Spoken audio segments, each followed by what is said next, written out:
atin at spread na talaga ang kanyang wow, kanyang pambungad na mensahe.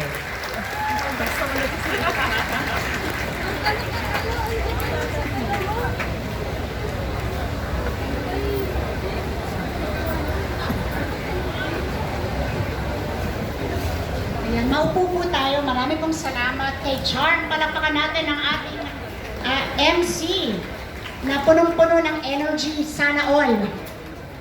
So nais po natin mabigay po Amada Santos, Director ng UP Diliman Office for Initiatives in Culture and the Arts o OICA. Siyempre binabati po lahat ng mga members ng EXECOM ng Quezon City Local Government. Maraming salamat sa inyong pag-iisa sa hinigsikan ngayong araw na ito. Sa mga grupo magsisipagtanghal mula sa Universidad ng Pilipinas na kinabibilangan ng UP Tugtugang Musika Asiatico or UP Tugma, UP Dance Company at Iliana and Kyle.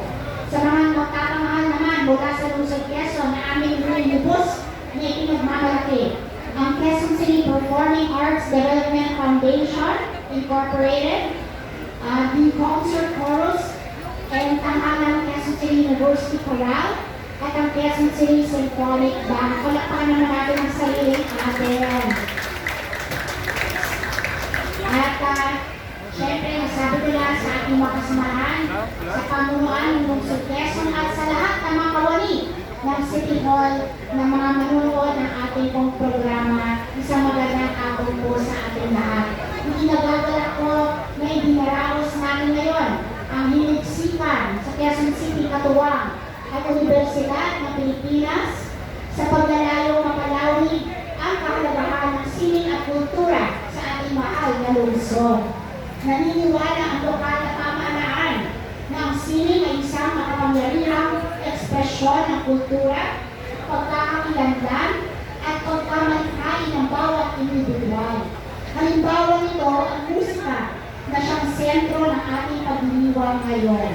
Musika ang nagsisilbing tulay upang magkatipon-tipon tayo at tumahayag ang natatanging hilig at talento na inihanda para sa atin ng mga artista ng UP at ng Quezon City.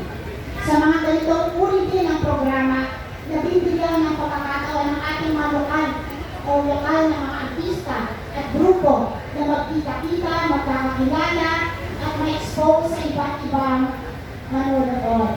Ang pagkakaroon ng angkop na lugar kung saan malayo lang may paparinig ang kanilang matinig at may pamamalas ang kanilang talento ay isa sa mga pangunahing layunin na patuloy na isinusulong at sinusuportahan ng ating lungsod. Hangad namin na ang mga local artists, lalo na ang ating mga kabataang artista, ay magsilbing inspirasyon para sa isa't isa upang higit na malindang at mapaunlad ang kanya-kanyang kamusayan sa kanilang napiling larangan.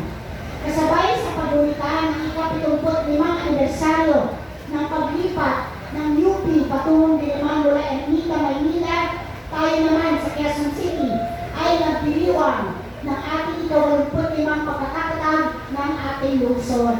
Patunay na ang makulay na kasaysayan ng ating mga institusyon ay magkaugnay at hindi mapaghihiwalay. Ang mga yugtong ito ay siya rin marka ng ating ilang dekadang pagsusumikap na matamasa ang paglago at pagunlad para sa ating mga pinagbilimburang pamayanan. Sa isang layunin na ito, umaasa tayo na marami pang magbubukas na pagkakataon para sa kooperasyon at pagtutulungan upang may pagpatuloy ang lahat ng mabubuting at musika na tayo ay mapagbuklod. Ang pagdiriwang na ito ay sumisimbolo rin ng ating pagiging aktibong miyembro ng lipunan, nakikibahagi at nakikialam upang makamit ang hangaring magkaroon ng isang masagana at progresibong lungsod at syempre bayan. Muli, isang mainit na pagtanggap sa inyong lahat, lalong-lalo na sa ating pong mga kaibigan mula sa Universidad ng Pilipinas. Maraming pong salamat sa inyong pagdalo dito po sa Lungsod Quezon. Asahan po ninyo na ang Lungsod Quezon ay we are committed to working closely with the University of the Philippines. Kung saan ako rin naman po ay nagturo at kung saan nanggaling ang aking mga kapatid at magulang. Maraming salamat at mabuhay po tayong lahat. Let's enjoy the show and the talents of our university students and of course our local talents from the Quezon City Government. Maraming salamat, isang magandang hapon sa ating lahat.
Salamat po, Mayor Joy Belmonte, sa patuloy at walang humpay na suporta din talaga sa sining at syempre sa mga artista ng Q-Citizens. Kaya naman, Q-Citizens, mag-ingay!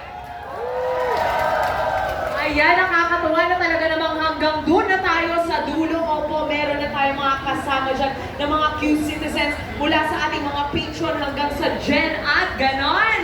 Ang lawak ng ating Risen Garden naman talaga. At syempre, sa mga nandyan po sa gilid, magandang hapon po sa inyong lahat. Sa pati rin po sa mga nandito sa kabilang side, welcome po muli sa Himig Sikan dito sa Quezon City Hall. At syempre, alam nyo ba kung ilan ang Himig Sikan natin ngayong taon? Meron bang makakasagot dyan kung ilan po ang gagawin natin na Himig Sikan ngayong taon? Isa? Ilan po kaya? Dalawa daw? Dalawa ba? More? Apat? Sobra. O, tatlo po. Meron tayo tatlong himiksikan para I love you, ganon. Ganon tayo kamahal ng UP Diliman. At alam nyo ba na nitong nakaraan na April 29 ay ginanap nga natin ang unang himiksikan para sa taon na ito sa UP Manila. Ayan, upang magbalik tanaw sa lupang pinanggalingan ni Oble. At ngayon naman ay narito tayo para sa isa na namang masayang tugtugan at bonding. Kaya naman kumapit lamang po kayo dyan at hydrate. Yes po, magpaypay po tayo. Meron din po tayo, alam ko may malapit din po tayong CR dito. Bukas po ang ating mga air coolers, ganyan. At meron po tayo, pwede tayong bumili ng ating mga inumin dito kung gusto nyo magpa-freshen up. Opo, at syempre hydrate talaga. Gusto namin ay nag-e-enjoy lang kayo, happy lang kayo at buong araw po kayong nakangiti. At ayan na nga po, syempre hindi rin magiging tagumpay ang ating pagbabalik tanaw at pagtitipon-tipon natin ngayong araw kung wala po ang suporta. Sa ating mga iba pang opisyal ng Quezon City, mga empleyado, kawani, mga kasama dito sa syudad. Magandang hapon po ulit at maraming salamat sa inyong pagdalo sa pagtatanghal na ito. Nandito tayo ngayon sa Himig Sikan sa Quezon City para matunghayan ang pagtatanghal ng mga artista mula sa mahal nating lungsod Quezon. Kasama ang ilang performers, tulad ng nasabi ni Mayor kanina, mula naman sa UP Diliman. Ang Himig Sikan ay bahagi ng taunang pagdiriwang ng Arts Month. Isa ito sa mga nabuong tradition sa UP Diliman, kasama ang iba pang mga aktibidad tulad ng Lantern Parade at Oblation Run.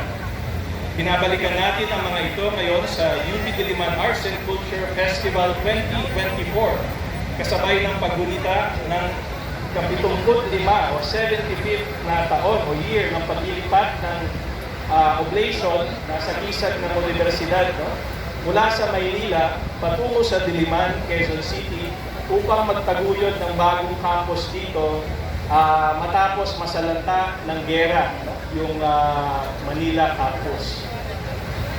Mula sa temang pamamalagi at pamamahagi, pinagnihilayan natin kung ano nga ba ang estado ng universidad pagkatapos ng 7.5 dekada ng pamamalagi dito sa Diliman. Ano na ba ang mga naipamahagi niya sa ating komunidad, no? Ang universidad natin, sa lungsod Quezon na kanyang naging tahanan at sa ating mga kababayan?